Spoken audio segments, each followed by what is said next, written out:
It ain't what you write, it's the way that you write it. Jack Kerouac. You're listening to Writing Roots, brought to you by Aspen House Publishing. Welcome to Writing Roots. I'm Lee Hull. And I'm Lee Esses. Last episode, we talked about respecting your readers in the way that you as the author interact with them. Today, we're talking about respecting your readers specifically when you're marketing. Our bad examples for this week. I'm sure you've heard of it, but it was the New York Times bestselling author and otherwise very popular male author that wrote emails to young female book talkers, some of which who are underage, offering ARCs and even promo payments in exchange for them posting partially nude videos promoting his upcoming book, which, of course, he would personally review for approval before publishing. Ick. This story just has every amount of ick. Ugh. And then our other example is more a general one that I've seen on and off happening here and there on TikTok, on Bookstagram, of authors who just go on a rant because they sent out ARCs and the ARC readers didn't post reviews or they didn't promote or they haven't done videos.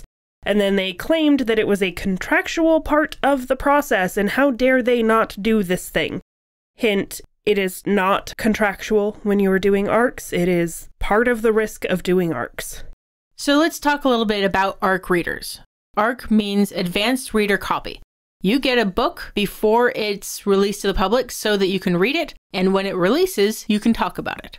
So ARCs usually go out after pre-orders have gone up so that if somebody sees an ARC review of the book, they can go, oh, that sounds good, let me go order it right now, because it's available to order right now.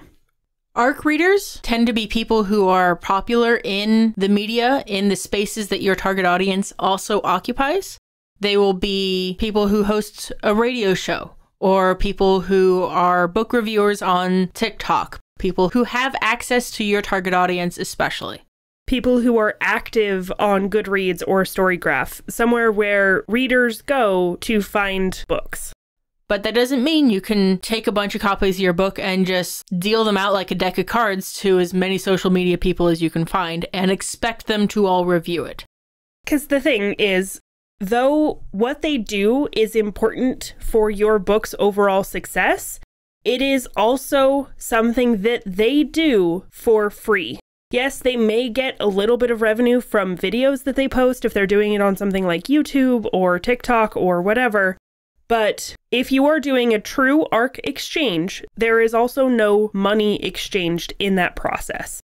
Because they may have 10, 15, 20 other ARCs that they're also trying to get through. So you need to respect them. If they can't get around to it, they can't get around to it. And then here's the one thing. A lot of times, if you give an ARC to somebody and they don't post a review, it is because they are trying to help you.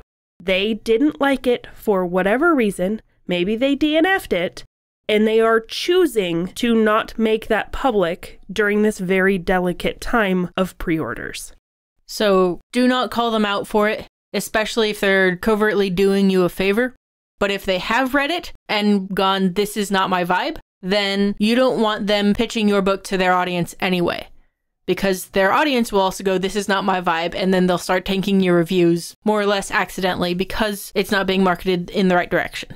And in a lot of cases, the good ARC readers will post an unboxing video just so that they get some visibility on your book, even if they never end up actually posting a review of it.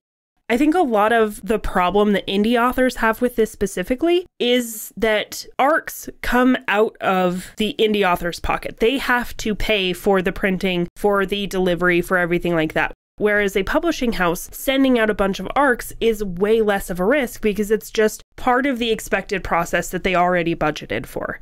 So, for anybody who is planning the indie author route who wants to do an ARC process, you can lessen the blow of this by having a really limited number of physical copies that you send out, if you send them out at all. Because you can do ebook ARCs. You can, without wasting any money of your own, widely distribute ebook copies of your ARC and have them read that instead. and give them a nice image of a cover that they can show on their social media or whatever to help with this process. And it is way less cost for you than putting together press boxes. And if you want an idea of what a press box is, it's usually the book plus some extra material, maybe like bookmarks or keychains, small little swag items that you can put together with the book. And then sometimes those press boxes will be shipped in specially designed boxes that have your branding, that have the book cover and your key phrases on it or whatever. And they make it look really pretty for the specific purpose of an unboxing video to make the whole process very aesthetic. One of the places that you're going to be able to work with ARC readers and other community members is other authors who share your target audience. Other people who are also reading the same books, who's reading all of the comp titles for your book. These other authors have built their own newsletters where they are. They have their own fandom here and there. You can often do an exchange program of, I will ARC your next book if you ARC my next book. This gives you both more content for social media if you are endeavoring down that path. This also gives you a great relationship to share audiences and grow both of your careers. I've seen a couple of indie fantasy authors on TikTok who have done this, where they, after their books both released and they are working on building a following, they exchanged books with each other and did a little cross promotion because they're all targeting the same audience of this epic fantasy reader. A lot of this is very public, the social media, the newsletters, that kind of thing. But behind closed doors, just being writing buddies can be a help. Buy their books to give away at your events and offer them discounts on your books if they want to give them away at their events. These kinds of things where you share that audience and you're able to promote each other and get your people excited about their book as much as yours, builds that community, keeps that following going, even if you're between releases. Just being a friend as a fellow author can make a huge difference in your success rate as far as having them promote your book. In general, the world of readers and authors is becoming a lot more mixed in the online presence. So whether you are dealing with other authors that you are working to promote each other's work or anything like that, or you're working with readers to promote your work through ARCs or just in general reviews and buzz about it, it is important to remember that all of these people are your allies if you want book promotion. If you want to get your book out into the world, you need to treat them as an ally in the process, not an object to overcome, not a potential enemy, but an ally who can help make your book go big. The people in these reader spaces are the ones that will help get that word of mouth, will help get other people interested in your book, will help share your book to the right people. They're going to help your book become popular simply by talking about it. By going, hey, this thing that I found at this thrift shop reminds me of this magical object from this particular book. Now, whenever they see this at a thrift shop, they'll be like, oh yeah, that's actually Bob the Skull from the Dresden Files, and not just like some random sugar skull out there with glowy eyes.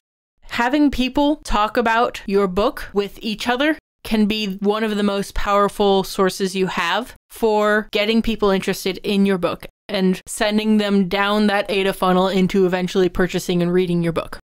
On the other hand, if you start going into these spaces and you start treating people with disrespect and start talking down at people or expecting absurd things from them, it is a good way to get your name dragged through the mud and absolutely destroy any audience that you may have had. Like every bad example we've given this month. They've misbehaved and treated their audiences poorly and are expecting marketing for free, or expecting everyone to love them and saying you're a moron if they don't. Or making ridiculous and very inappropriate asks of underage book talkers. These are ways to tank your own career or to really help it thrive. Understanding the reader space, being part of the reader space as a reader is a huge part of that. And you can go outside of reader spaces to get word of mouth excitement for your book. The most important way to do that is to give them a quality book. make sure you put the time and effort into editing, into design, into creating a product that people will want, that they will be excited to share. Quality books, finding your readers in non-reader spaces, starting local, staying active in the reader spaces before you even go to promote your book. All of these things are things we've talked about before. They're all good habits to have in order to make sure that your book stands on its own in these spaces without you needing to put any extra emotional effort or money or whatever into promoting your book. And start getting into these spaces now. Start going and creating TikToks about your writing process, about whatever. Start building an audience that will interact with you. Do it now before you get to the book releasing phase, because once you get to that phase, if you start off immediately with promotions, not a lot of people are going to interact with it. You need to build a following around yourself first, or get involved in these communities and get active so people recognize the name. And, make friends. I had someone belittle me for a comment that I made on social media. If for whatever reason they're like, hey, you have a podcast, will you arc read my book? The answer is no, because they were mean. If you take nothing else from this episode, remember that you are trying to build a supportive, uplifting community. That is the best way to get people excited about sharing your book, about sharing your projects, about sharing your name out into the world. Treat them with respect, treat them with kindness, and they will do wonderful things in exchange for you. And of course, write selfishly.